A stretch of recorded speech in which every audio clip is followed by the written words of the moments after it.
परमेश्वर को जानने की श्रृंखला में 7वें पॉडकास्ट में आपका स्वागत है।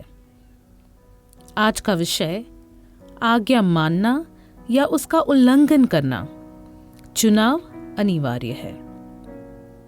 और आज का बाइबल पठन उत्पत्ति 2 अध्याय 16 और 17 से लिया गया है, जो कि कहता है, और यहोवा परमेश्वर ने आदम को यह आज्ञा दी, तू वाटिका के सब वृक्षों का फल बिना खटके खा सकता है, पर भले या बुरे के ज्ञान का जो वृक्ष है उसका फल तू कभी न खाना, क्योंकि जिस दिन तू उसका फल खाएगा उसी दिन अवश्य मर जाएगा। उसी समान यहोवा परमेश्वर ने मनुष्यों को, जो कि आप और मैं हैं, यह आज्ञा दी है कि तू बिना खटके प्रभु के वचन से खा पी सकता है, पर बुराई से भरी दुनिया की चीजों में भागी न होना, क्योंकि जिस दिन तू उसका भागी बन जाएगा निश्चित उसी दिन अवश्य मर जाएगा। प्रभु यहाँ पर किस मौत के बारे में बात कर रहे हैं? वह यहाँ आध्यात्मिक मृत्यु के बारे में कह रहे हैं, जो कि प्रभु और हमारे बीच का संबंध है। उस रिश्ते का खत्म होना मृत्यु को दर्शाता है, और हम इस मृत्यु को अवस्था में बने रहेंगे अगर हम दुनिया के तौर तरीकों का पालन करने में मग्न या जारी रहें। बस प्रभु के ओर से एक ही साधारण सा निर्देश है, लेकिन हम देखते हैं कि आदम इसका पालन नहीं कर सका और इसीलिए प्रभु की उपस्थिति से दूर हो गया। सिर्फ आदम ही नहीं, आजकल यहाँ तक कि प्रभु की कलीसिया भी प्रभु के आदेशों का पालन करने में बड़े समय से असफल रही है। हम सभी प्रभु के बेटे या बेटी होने का दावा करते हैं।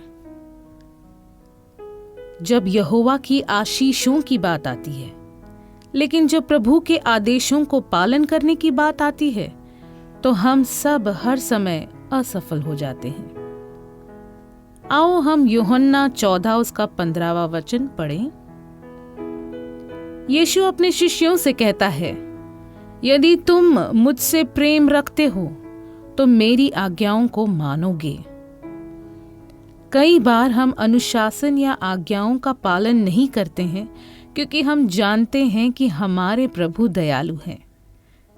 यही कारण है कि हमारे जीवन में जब तूफान उठता है या बुरी स्थितियां हमारे रास्ते में आती है तो हम पवित्र आत्मा के फल को दर्शाने के बजाय, जो कि है प्रेम, आनंद, शांति, धीरज, कृपा, भलाई, विश्वास, नम्रता और संयम है, इन सभी फलों को दर्शाने के बजाय हम केवल दुनिया की भाषा बोलते हैं, जो कि है नफरत, लड़ाई, जलन, ढोंगीपन, धोखा, ईर्ष्या, द्वेष, विग्रह और विरोध की भाषा दर्शाती है।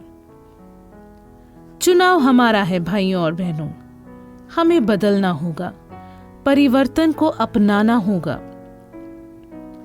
हमारे पिछले जीवन में अगर हम आज्ञा मानने में असफल रहे हों और लगातार हर समय पाप कर रहे हों, तो आज सवाल यह उठता है कि हमारे पास एक दयालु प्रभु है, यह जानते हुए क्या हम पाप करते रहें और क्या पाप में ही जिंदगी बिताते रहें?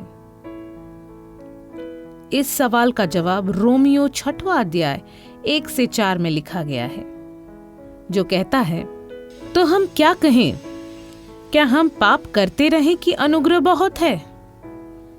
कदापि नहीं।